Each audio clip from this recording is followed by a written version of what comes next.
Welcome to the last calm word. Let us get started with today is story. My name is Oscar.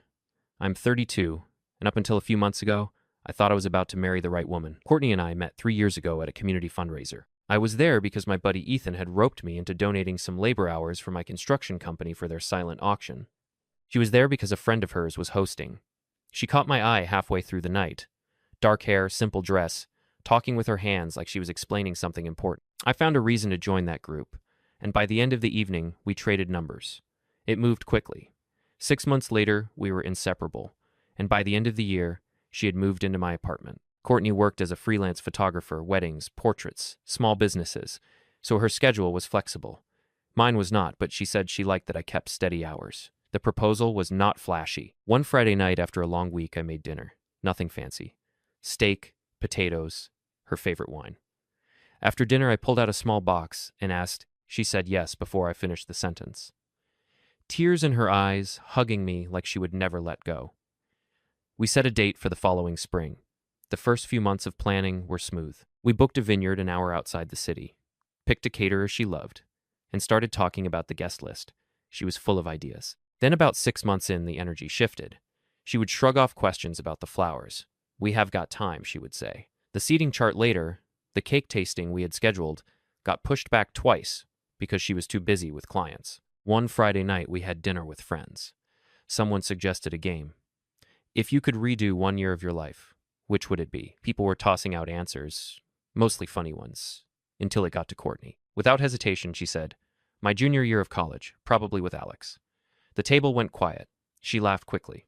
Kidding, kind of, but she did not look at me. I did not say anything that night, but it stayed with me. After that dinner, something in me switched from relaxed to observant.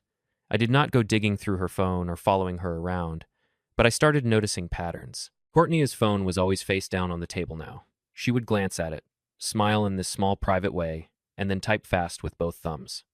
The next week, we had a cake tasting scheduled. That morning, she texted me, "Cannot make it. Last-minute client shoot." No apology, just the message. I ended up going alone. That weekend, I tried to set up a small day trip to the lake, just the two of us. She brushed it off. "I cannot. Oscar. Maria needs help moving furniture." She threw out her back. Maria, her sister, apparently had bad timing every time I tried to pin Courtney down lately. One night, Ethan dropped by after work. While I was in the kitchen grabbing us beers, I heard him say to her, "You have been grinning at that phone all night. Who is the lucky guy?" His tone was joking, but she shot back a little too quickly. "It is just a client." Later, when Ethan and I were alone, he gave me a look. Man, I am not trying to stir the pot, but she is texting like she is in high school again. Nonstop. I have seen that face before.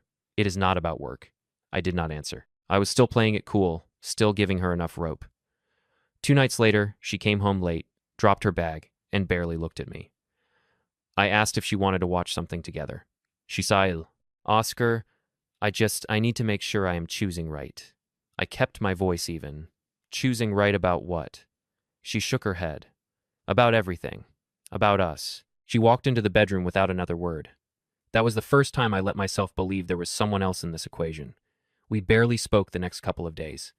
Just surface stuff. She was distant, and I did not push. The air between us felt thinner, like something was about to snap. It was a quiet Sunday evening.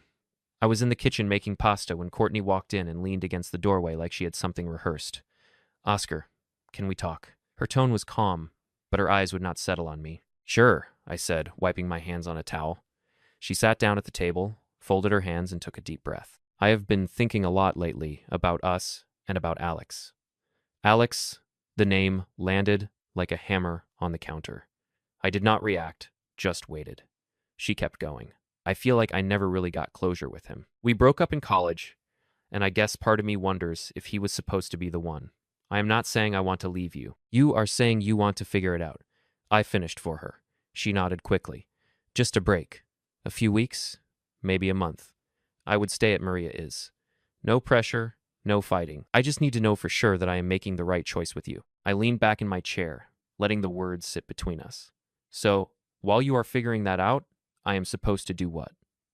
Put my life on pause?" "It is not like that," she said, a little defensive now. "I am not asking you to wait around." "Yes, you are," I said evenly. She flinched but pressed on. "Oscar, I love you, but if we get married and I still have these questions, it is going to ruin us later."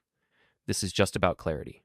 I owe it to both of us. Her voice softened like she was trying to sell me on a deal. It is not forever. I stood up, poured myself a glass of water, and took a slow sip before answering. Okay. She looked surprised. Okay. If that is what you need, take your break, I said, my tone flat. She relaxed slightly, maybe thinking she had won. I will pack a bag tonight, head to Maria is. We will talk soon. I nodded once. Sure.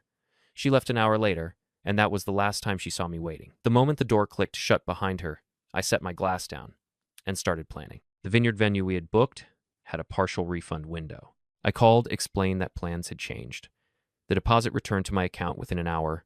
The caterer, the photographer, the florist, each one got the same call. Most offered partial refunds, some non-refundable, but I did not care.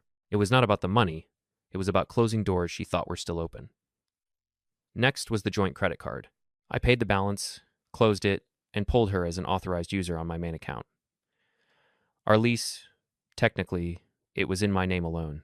I had been the one with the deposit and the credit check. I emailed the landlord about early termination. I went room by room. Her camera gear, clothes, framed prints, all of it went into neatly labeled boxes.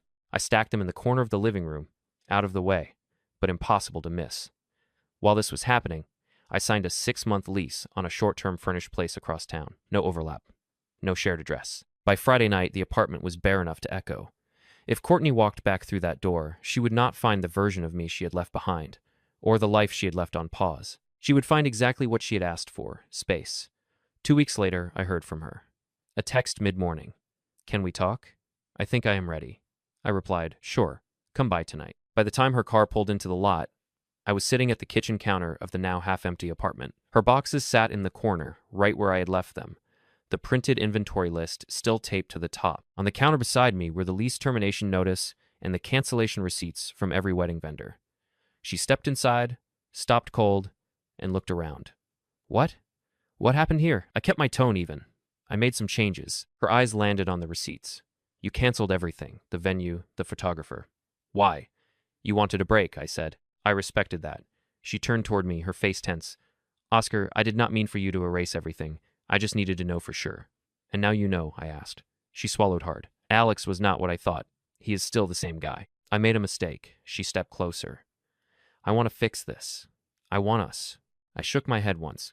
Courtney, you did not just take a break. You tested the future, and you found your answer. Her voice rose a little. It was a moment of weakness. I panicked, but I came back. No. I cut in, my tone still calm. You came back because the other option did not work out. She froze like the air had gone out of her. So, that is it. You are just done. That is it. She looked at the boxes, then back at me. I did not think you would actually move on. That is where you miscalculated, I said. For a long moment, she stood there, not sure what to say. Then she muttered something I did not catch and walked out. It did not take long for the fallout to start.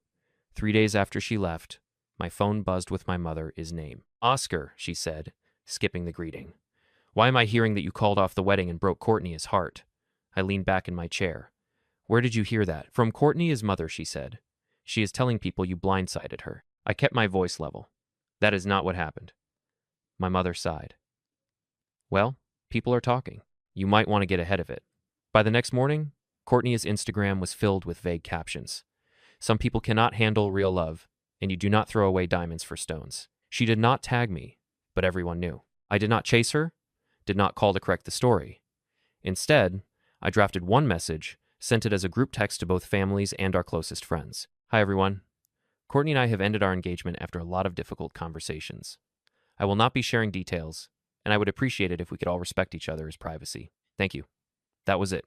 No blame, no story. 5 minutes later, I blocked Courtney on every channel, phone, email, and social media. Some people did not like it. My cousin Daniel cornered me at a store 2 days later. Man, I heard you ditched her out of nowhere. That is true. I looked him dead in the eye.